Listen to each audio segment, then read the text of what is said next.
ভারত তারেক রহমানকে কয়েকটি শর্ত দিয়ে বাংলাদেশে আসার ব্যাপারে গ্রিন সিগন্যাল দিয়েছে। তাহলে এর ইম্প্যাক্ট কোথায় গিয়ে পড়ে? প্রথম প্রশ্নটিই ওঠে, তাহলে কি ভারত আওয়ামী লীগের উপর থেকে তাদের সমর্থন তুলে নিচ্ছে? মঞ্জু ভাই, খুব সহজ করে যদি বলি, আপনার কথাটা শুনে আমার মনে হলো গেম ওভার দ্য গেম। আমরা বাংলায় এটা বলতে পারি কিনা যে শেরের উপর শেয়াসের সোয়াশের, অথবা অথবা চালের উপরে চাল, এটা সহজ বাংলায় বলতে পারি কিনা?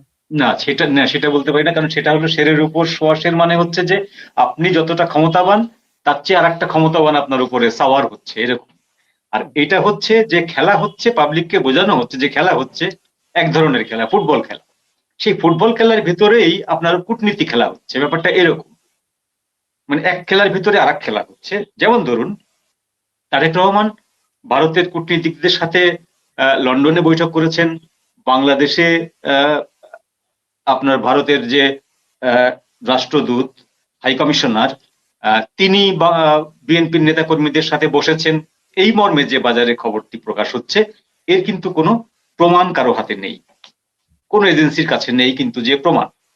কিন্তু যদি আপনি এটি বাজারে ছেড়ে দেন যে ভারত তারেক রহমানকে কয়েকটি শর্ত দিয়ে বাংলাদেশে আসার ব্যাপারে গ্রিন সিগন্যাল দিয়েছে, তাহলে এর ইম্প্যাক্ট কোথায় গিয়ে পড়ে? প্রথম প্রশ্নটিই ওঠে, তাহলে কি ভারত আওয়ামী লীগের উপর থেকে তাদের সমর্থন তুলে নিচ্ছে? তাহলে কি ভারত শেখ হাসিনাকে যে এতদিন আগলে রেখেছে, তাহলে কি এবার তাকে রিলিজ করে দেবে? বাংলাদেশে কি ফেরত পাঠাবে? তাহলে কি ভারত আওয়ামী লীগকে পুনরায় ক্ষমতায়ন করার জন্য যে নেপথ্য চেষ্টা করছিল সে জায়গা থেকে সরে গেল? এইরকম তিনটি প্রশ্ন, এরকম একাধিক প্রশ্ন কিন্তু উঠবে।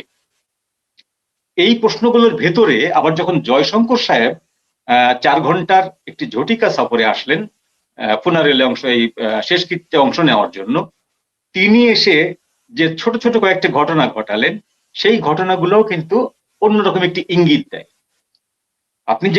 আপনি যে সন্দেহটি করছিলেন যে ভারত কি তাহলে তার কেবলা বদলাচ্ছে বা তার মিত্র বদলাচ্ছে, বা ভারত কি মেনেই নিচ্ছে যে যেহেতু আওয়ামী লীগের পক্ষে এই মুহূর্তে ক্ষমতায় ফিরে আসা সম্ভব না, সেহেতু বিএনপি হচ্ছে সেকেন্ড বেস্ট অপশন, একটি গণতান্ত্রিক দল, এরা আসলে অন্তত পক্ষে জামাতের নেতৃত্বে যে রেডিকালরা ক্ষমতায় আসার ভয় ছিল সেটি থাকবে না। তো এটা ভারতের পক্ষে, এটা এই সম্ভাবনার পেছনে বাতাস দেওয়ার চিন্তাটা হতেই পারে যে ঠিক আছে, যেহেতু আওয়ামী লীগ থাকছে না, সেহেতু বিএনপিকে মন্দের ভালো হিসাবে বিবেচনা করে বিএনপিকে দিয়ে জামাত তথা ইসলামিস্টদের ক্ষমতায় আরোহণটাকে আপাতত ঠেকিয়ে রাখা যায় বা বন্ধ করা যায়। এই যে গেমটা, এই গেমটারও কিন্তু কোনো প্রমাণ বা কোনো সূত্র কারো কাছে নেই। সবই কিন্তু অনুমান নির্ভর বা আহ, আপনার কি বলবো, পূর্বাভাস নির্ভর, বা একটার সঙ্গে আরেকটার যে লিঙ্ক আপ, সেই লিঙ্ক আপ থেকে নির্যাস বের করার চিন্তা নির্ভর। এইখানে আমি আপনাকে দুটি তথ্য দিই। একটি হচ্ছে যে জয়শঙ্কর সাহেব খুব ইজিলি প্রফেসর মোহাম্মদ ইউনূসের সঙ্গে একটা হাই হ্যালো করতে পারতেন, কারণ তিনি পাশের রুমে বসেছিলেন। সংসদ ভবনের যে রুমটাতে তারেক জিয়ার সঙ্গে জয়শঙ্করের এই যে আপনার শোক বার্তা বিনিময় হলো, কথা হলো কয়েক মিনিট, 7 মিনিট মতো কথা হলো, এই রুমটার পাশের রুমেই ছিলেন কিন্তু মোহাম্মদ ইউনূস, তার সাথে আরো দুজন ছিলেন। এবং তিনি খলিলুর রহমান সাহেবকে দায়িত্ব দিয়েছিলেন যে একটি সংক্ষিপ্ত মিটিং অনুষ্ঠিত করার ব্যাপারে, নিদেন পক্ষে একটি ফটো সেশনের ব্যাপারে। খলিলুর রহমান সাহেব সেটি জয়শঙ্কর সাহেবের কাছে ব্যক্তও করেছিলেন। জয়শঙ্কর বিষয়টি কি আমলে নেননি। এই যে আমলে নেননি, এটিও কিন্তু কোনো প্রমাণিত সত্য না। আবার তিনি যে বৈঠক করেননি, এটি কিন্তু প্রমাণিত সত্য। তিনি মোহাম্মদ ইউনূসের সঙ্গে ছবি তোলেননি, মানে বৈঠক করেননি, কথা বলেননি, হ্যান্ডশেক করেননি, এটি প্রমাণিত সত্য। তাহলে কেন করলেন না? আমরা যদি আগের গুলোকে ধরে নিই যে ভারত এইভাবে সেকেন্ড অপশনটাকে চয়েস করছে, বা একেবারেই নিদেনের কাণ্ডারি হিসেবে বিএনপিকে বেছে নিচ্ছে, তারেক রহমানকে গ্রিন সিগন্যাল দিচ্ছে কয়েকটি শর্ত দিয়ে, তাহলে কিন্তু জয়শঙ্কর সাহেবের এই আচরণটা তার সাথে কিন্তু মেলে না। জয়শঙ্কর সাহেবের এই আচরণটা একেবারেই মেলে না। আবার এই জয়শঙ্কর সাহেব কিন্তু ইউনূসের সাথে কথা না বললেও লবিতে হঠাৎ করে তার সঙ্গে আসিফ নজরুল সাহেবের দেখা হয়ে যায়, খলিলুর রহমান সাহেবের সাথে দেখা হয়, সেখানে তিনি হ্যান্ডশেক করেন, একটা দুটো কথা বলেন, এই পর্যন্ত।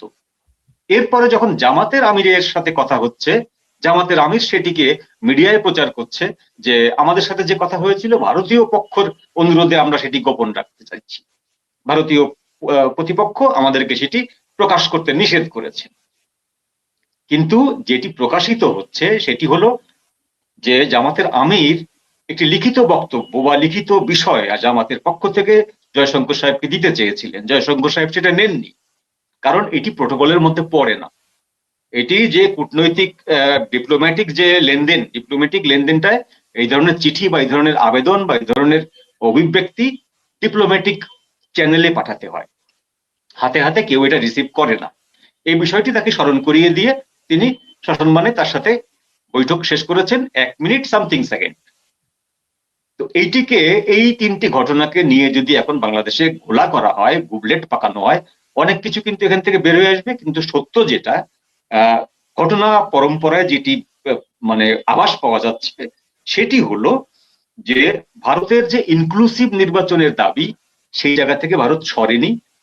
2 নম্বর হচ্ছে ভারত তারেক রহমানকে যদি গ্রিন সিগন্যাল দিয়েই থাকে সেইটি স্থায়ী কোনো কিছু না, সেটি হচ্ছে অপশনাল এবং সেটি ফর দ্য টাইম বিং।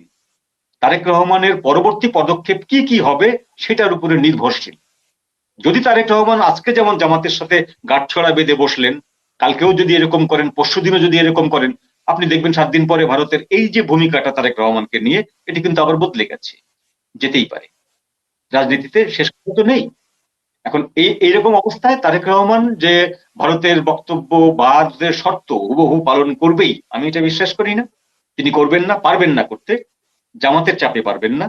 এবং যখন পারবেন না তখন ভারতের যে গ্রিন সিগন্যাল বা ভারতের যে আপনার যে আশীর্বাদের হাত তার মাথার উপরে, সেটিও থাকবে না। সেটি হবে রাজনৈতিক আরেকটা নতুন ফ্রন্ট খুলে যাওয়া। ওকে, আপনি সবসময়ই বলে এসছেন যে 12 ফেব্রুয়ারি নির্বাচন হবে না। আপনি কি স্টিল আই এম টকিং।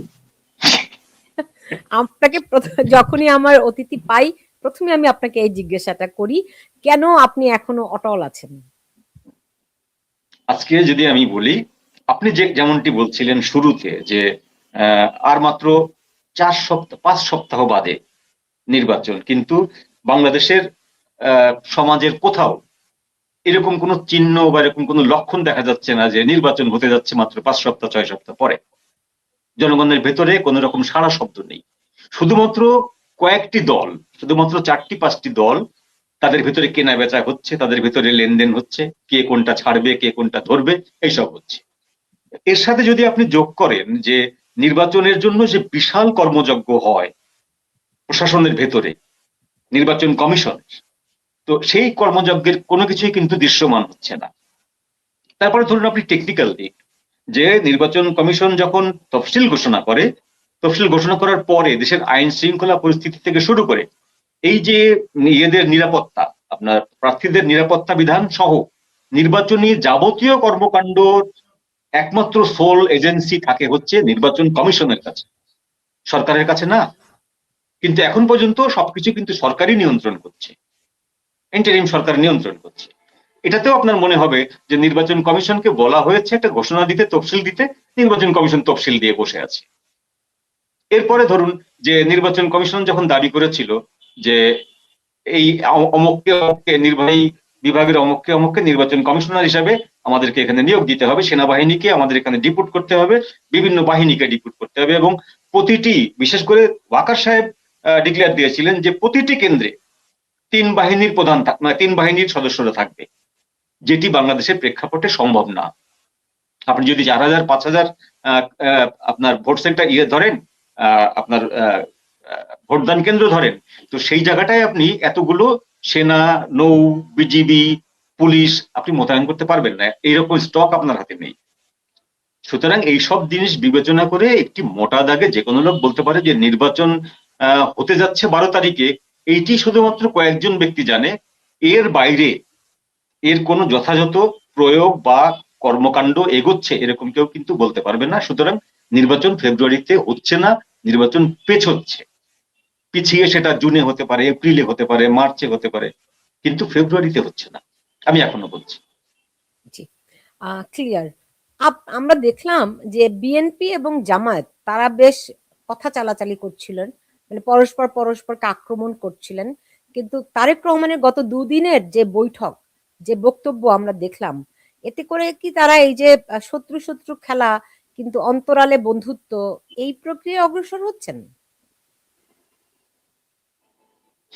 এইটা আসলে এক কথাই বলে দেওয়া যায় যে বিএনপি জামাতের অস্তিত্ব ছাড়া বিএনপির অস্তিত্ব নেই, বিএনপির অস্তিত্ব ছাড়া জামাতের অস্তিত্ব নেই। এই দুইটি দল আপনি সারাদিন যদি ঝগড়াঝাটি করে, সারাদিন যদি একে অপরের উপরে হামলা করে, তারপরে একে অপরকে খুন করে, জখম করে, গালাগালি করে, বাতিল ঘোষণা করে, কিন্তু আপনাকে মনে রাখতে হবে যে রাত্রে কোনো এক সময় তারা এই সারাদিনের সমস্ত ঘটনাগুলোকে ভুলে যেয়ে তারা আবার এক টেবিলে বসবে। কারণ একে অপরকে ছেড়ে তারা তাদের আসলে অস্তিত্ব নেই।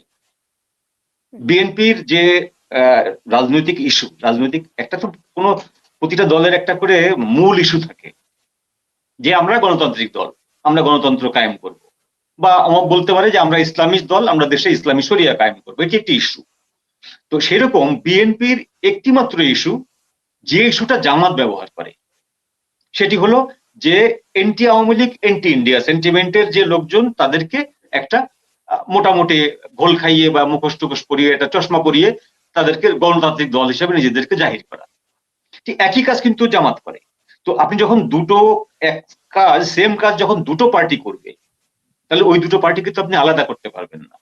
আপনি একটি ফুটবল ম্যাচে 22 জন প্লেয়ার যদি একটা দিকের গোল পোস্টে বল নিয়ে যায়, সেটি তো খেলা হলো না, সেটি তো পাতানো ম্যাচ হলো। তো আপনি যখন বিএনপি এবং জামাত একই দুটি রকম ইস্যু, ভারত বিরোধিতা এবং আওয়ামী লীগ বিরোধিতা, এটি হলো মূল পুঁজি। আর তারপরে হচ্ছে সেকেন্ড পুঁজি হচ্ছে যে বিএনপি বলছে আমরা গণতন্ত্র কায়েম করব, জামাত বলছে আমরা আইনের শাসন কায়েম করব, সৎ লোকের শাসন কায়েম করব। এই দুটোর ভিতরে তেমন কোনো মৌলিক পার্থক্য নেই। কিন্তু এই দুটো দল যেভাবে বিকাশ হয়েছে, একটি দল ক্যান্টনমেন্টে জন্ম নিয়ে আরেকটি দল সেই দলের ছত্রছায়ায়, তো সেই জায়গা থেকে যত ঝগড়াঝাটি করুক, আপনি এদেরকে যে আপন মায়ের পেটের দুই ভাই, তারেক রহমানের যে এই বক্তব্যটি অনেক মাস আগের যে উনি দিয়েছিলেন, এর থেকে কিন্তু আপনি সরতে পারবেন না। তারেক রহমানও সরতে পারবে না, জামাতের আমিরও সরতে পারবে না। জি। এটি হলো বাস্তবতা।